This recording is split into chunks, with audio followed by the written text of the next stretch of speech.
नमस्कार, आदाब, सत श्री अकाल। मैं सुलिंदर परिहार और आप सभी का स्वागत है NH1 न्यूज़ में। आज हमारे साथ बात करने के लिए हैं श्री शक्तिराज परिहार जी, जो कि वाइस प्रेसिडेंट हैं बीजेपी जम्मू एंड कश्मीर के और फॉर्मर MLA हैं और फॉर्मल मिनिस्टर हैं हमारे डोडा डिस्ट्रिक्ट से। तो आइए उनसे बात करते हैं। सबसे पहले तो सर, आपका स्वागत है NH1 न्यूज़ में। बहुत बहुत धन्यवाद, आपका वेलकम है। आप हमारे पास आए और अपना कीमती टाइम निकाल के हमारे पास यहाँ पे आए हैं। आपका वेलकम है और आप जो भी पूछें हम उसका रिप्लाई आपको देंगे, आप जो भी पूछना चाहेंगे।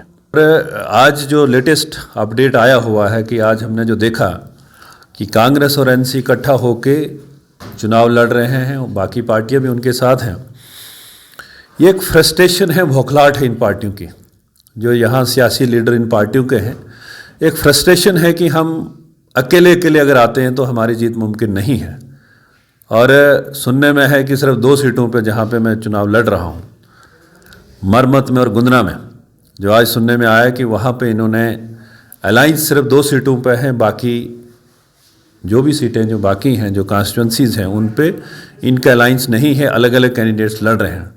इससे ये जाहिर होता है कि इनकी फ्रस्ट्रेशन का लेवल क्या है कि किसी तरीके से इनको रोका जाए। कारण उसका होगा कि कल को डिस्ट्रिक्ट में DDC का अगर कोई चेयरपर्सन, कोई ईमानदार व्यक्ति बनता है तो बहुत सारे लोगों को दिक्कतें रहेंगी। उसमें इनके कुछ बाकी भी लोग हैं, उनको भी ये दिक्कत आने वाली है जो उनको लगता है। तो बहरहाल हम भारतीय जनता पार्टी के कार्यकर्ता हैं। मैंने कल भी ये कहा था कि पार्टी जो हमसे एक्सपेक्ट करती हो, जो भी कहाँ लड़ना है, कैसे लड़ना है। अब जो लेटेस्ट इनकी जो डेवलपमेंट जो हुई है आज की, हमारी भी स्ट्रेटजी रहेगी कि हमको इसको किस तरीके से टैकल करना है। मैंने कल भी कहा था, आज फिर रिपीट कर रहा हूँ, डोडा डिस्ट्रिक्ट में डिस्ट्रिक्ट डेवलपमेंट काउंसिल का अगर चेयरमैन कोई बनेगा तो भारतीय जनता पार्टी का बनेगा। सर, हमें देखने को मिला कि घट से भी कुछ लोगों ने जो है बीजेपी को छोड़ा, तो उनके बारे में आप क्या कहना चाहते हैं? देखिए, पॉलिटिकल पार्टीज़ जो हैं, जो पॉलिटिकल वर्कर्स जो रहते हैं, ये इलेक्शंस का जब टाइम आता है, कोई इधर से उधर भागता है, कोई वहाँ से इधर आता है। ये एक, मुझे नहीं लगता ये कोई बड़ा कोई ऐसा कोई इशू है। इसके पीछे रीज़न क्या रहता है? हर कोई एक्सपेक्ट करता है कि मुझे मैंडेट मिले। बहुत सारी भारतीय जनता पार्टी वर्ल्ड की सबसे लार्जेस्ट पार्टी है और डोडा के अंदर भी, डोडा डिस्ट्रिक्ट में भी इसका एक अच्छा बेस है। तो हर कोई चाहता है कि मुझे मैंडेट मिले, मुझे पार्टी लड़ाया जाए। लेकिन ये काम पार्टी का है, पार्टी क्या डिसाइड करती है, पार्टी हाईकमांड जो डिसाइड करती है। सही मानों में कार्यकर्ता वो है कि जो पार्टी का आदेश माने, और जिसको भी मैंडेट मिलता है उसके लिए हम काम करने के लिए सारे इकट्ठे होकर काम करें। सर, आपकी सरकार रही यहाँ पर, कुछ समय के लिए सरकार रही, तो आपने क्या क्या डेवलपमेंट्स की डिस्ट्रिक्ट डोडा के अंदर? वो डोडा कॉन्स्टिट्यूंसी के लोग बड़े अच्छे से जानते हैं कि हमें जो मौका उन्होंने 2014 में दिया और 3 साल का मौका हमें मिला। और आज ये जो लोग बता रहे हैं कि यहाँ डेवलपमेंट नहीं, यहाँ विकास नहीं हुआ, वो कैबिनेट मिनिस्टर भी रहे, PWD के, R&B के कैबिनेट मिनिस्टर रहे। आप जाके तब की हालत सड़कों की देखें और आज की हालत देखें, पानी की, बिजली की, स्कूल, हॉस्पिटल्स का काफ़ी सुधार डोडा में यहाँ पे हुआ। हालांकि टाइम बड़ा कम मिला, लेकिन मैं ये विश्वास दिलाता हूँ कि ये जो चुनाव पहली बार जम्मू कश्मीर में होने जा रहे हैं, ये जो लोग चुन के आएंगे, काफ़ी निर्भर करेगा इस काउंसिल पे कि जो डिस्ट्रिक्ट डेवलपमेंट काउंसिल यहाँ पे बनेगी, आगे जितना भी डेवलपमेंट के काम होंगे, विकास के जो काम होंगे, वो इन लोगों को ही करने हैं। और हमारी पूरी कोशिश होगी कि भारतीय जनता पार्टी के ज़्यादा से ज़्यादा काउंसलर चुन के आएँ। और जो आपने कहा विकास की, अगर मैं गिनती करूं मैंने क्या क्या किया, क्या क्या डेवलपमेंट की, मैं उनसे पूछना चाहता हूं कि जब 2014 में गणपत ब्रिज हमारा यहाँ पे था, 2 पिलर वहाँ पे लगे थे। गणपत ब्रिज 2006-07 में शुरू हुआ था और 2014 तक ये कंप्लीट नहीं हुआ, 2 पिलर लगे थे और सब काम रुका पड़ा था। हमने उस ब्रिज को कंप्लीट करवाया। शेवाडल ब्रिज एक बहुत बड़ी समस्या थी लोगों की, वहाँ पूरे सराज के हमारे लोग जो वहाँ से घूम के डोडा से उनको जाना पड़ता था। शेवाडल ब्रिज, जो मैं सिर्फ ये ब्रिजेस की बात कर रहा हूँ जो चिनाब के ऊपर, शेवाडल मोटरेबल ब्रिज वहाँ पे बनाया। आप नसीब नगर में जाइए, हर्षी नसीब नगर में जो क्रेडल बक्स वहाँ पे, जिसे झूला हम देसी भाषा में अपनी बोलते हैं, झूला वहाँ पे था और बहुत सारे लोगों की मौत हुई वहाँ पे उससे गिर के चिनाब में। मैंने अपने CDF से 30 लाख रुपया दे के और बाकी आरडीडी डिपार्टमेंट से पैसा 1.5 करोड़ लेके 1,80,00,000 का वो ब्रिज वहाँ पे तैयार किया। ठाठरी का ब्रिज हमारे टाइम पे वहाँ पे बना। मैं शिवगाड़ी में, आज जोधपुर के लिए रोड बन गई है, शिवगाड़ी में ब्रिज वहाँ पे कंस्ट्रक्शन हो रही है।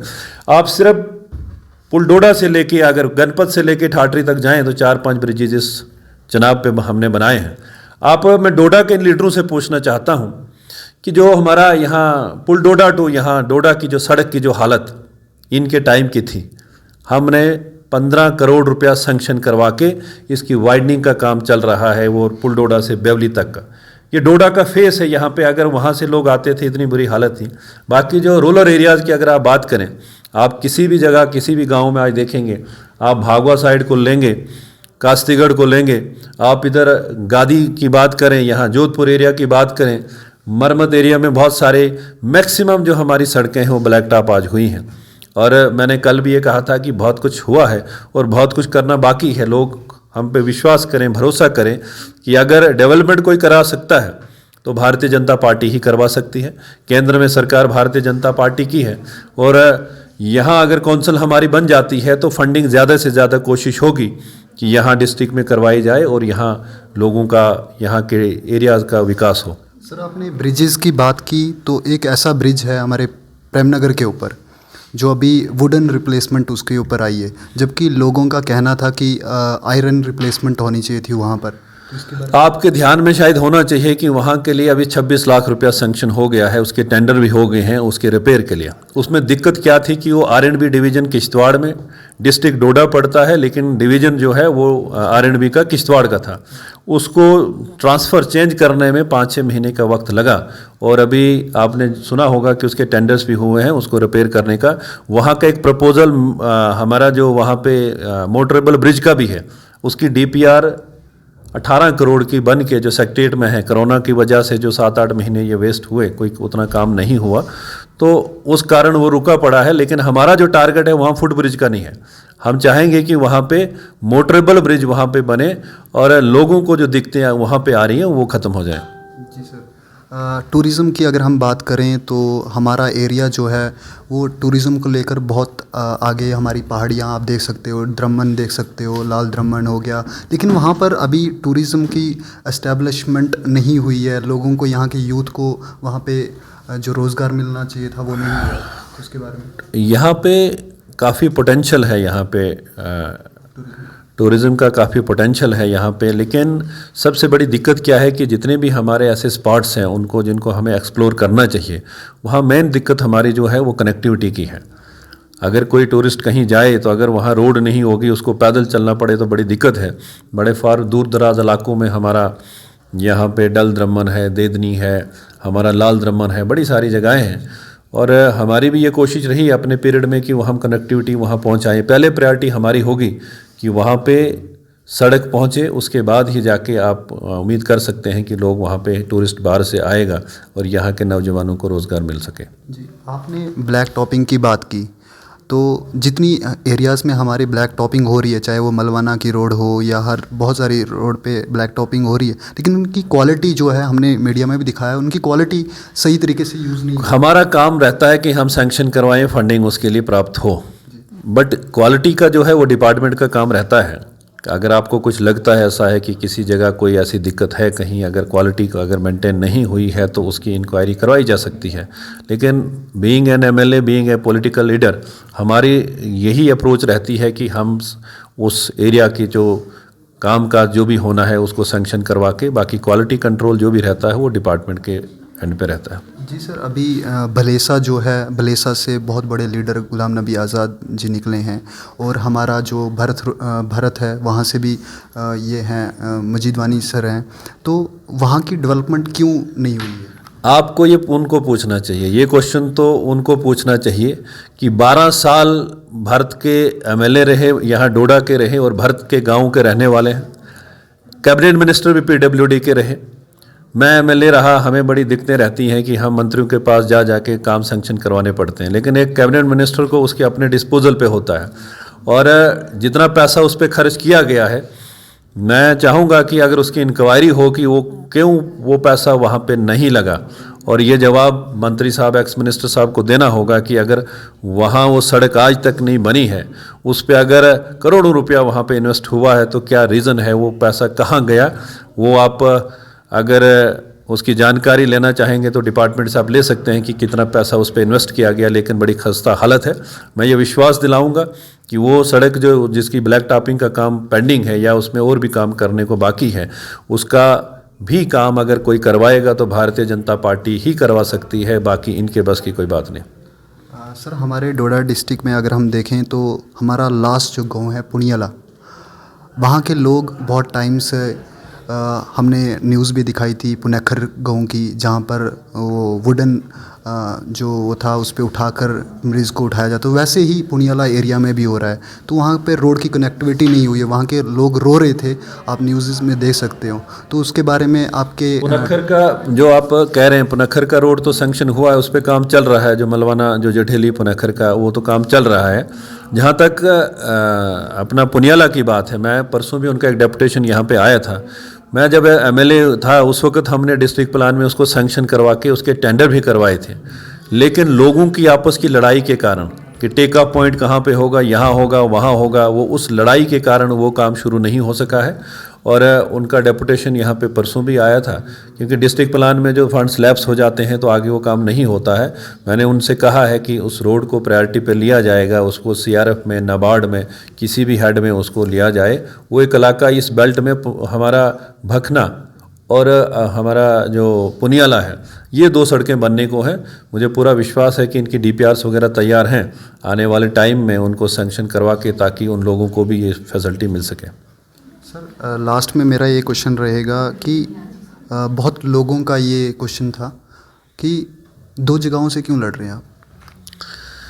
ये आपको कुछ दिनों के बाद पता इसका चल जाएगा कि क्या क्या कारण है, क्या रीज़न है। या भी इसका थोड़ा वेट कीजिए कि क्या जो इनकी स्ट्रेटजी है, हमारी भी कोई स्ट्रेटजी हो सकती है कि हमको क्या करना होगा, किस तरीके से। मैं तो इसलिए तैयार था कि इनके कोई दिग्गज नेता वहाँ लड़ें आके। मेरी जो मंशा थी, मैंने पब्लिकली कहा था कि इन्होंने जो तैयारियां कर रखी थी कि किसी का बेटा तैयार था, किसी का भाई तैयार था, लेकिन जब मेरा नाम वहाँ पे आया तो इन्होंने लोकल कोई वहाँ पे डाले हैं, लोग डाले हैं। उसकी हमें चिंता नहीं, और स्ट्रेटजी हमारी वो आपको अभी डिस्क्लोज़ नहीं करेंगे, कुछ दिनों में आपको पता चल जाएगा। वो इसलिए हम कर रहे थे कि इनके जहाँ भी इनका कोई दिग्गज कैंडिडेट लड़ता है, इनके घर से, इनकी फैमिली से कोई भी लड़ता है, वहाँ पे मुझे लड़ना है। लेकिन अब इन्होंने कोई कैंडिडेट लोकल वहाँ पे उतारे हैं, तो हमारी क्या स्ट्रेटजी रहेगी, हम बताएंगे कैसे क्या करना होगा आगे इस पर। सर, ये भी कहा जाता है कि लोकल इलेक्शंस हैं, लोकल एरियाज़ के लोगों को मौका मिलना चाहिए, तो बड़े ये भी मतलब कहा जाता है कि बड़े लीडर्स क्यों इसमें आ रहे हैं? देखिए, मैंने पहले कहा, हम भारतीय जनता पार्टी के कार्यकर्ता हैं। पार्टी हमें क्या एक्सपेक्ट करती है, क्या हमसे करवाती है, और हमारे वर्कर्स की क्या राय बनती है यहाँ पे, हम उस पर निर्भर हैं। हमारा कोई इंडिविजुअल कोई अपना डिसीजन इस पर नहीं होता है। और पार्टी ने अगर ये किया हुआ है, कहाँ लड़वाना है, क्या करना है, ये सारी पार्टी तय करती है। और हमारे भाजपा के ज़िला के जो कार्यकर्ता हमारे हैं, ये तय करते हैं किसको कहाँ पे लड़ना है। आज इन्होंने अपना अलाइंस किया है, इन्होंने अपनी स्ट्रेटजी बनाई है। हमारे भी रहेगी कि हमको क्या करना है, किस तरीके से, और ज़्यादा से ज़्यादा सीटें जीतने का हमारा प्रयास होगा ताकि काउंसिल भारतीय जनता पार्टी की बने। जी, शुक्रिया सर हमारे। Thank you. तो ये थे शक्तिराज परिहार जी, जिन्होंने अपनी जो व्यूज़ थे उन्होंने दिए, हर एक चीज़ पे हमारे साथ बात की। तो आप यूं ही बने रहें NH1 न्यूज़ के साथ। मुझे दीजिए इजाज़त, मैं सुलिंदर परिहार, डोडा।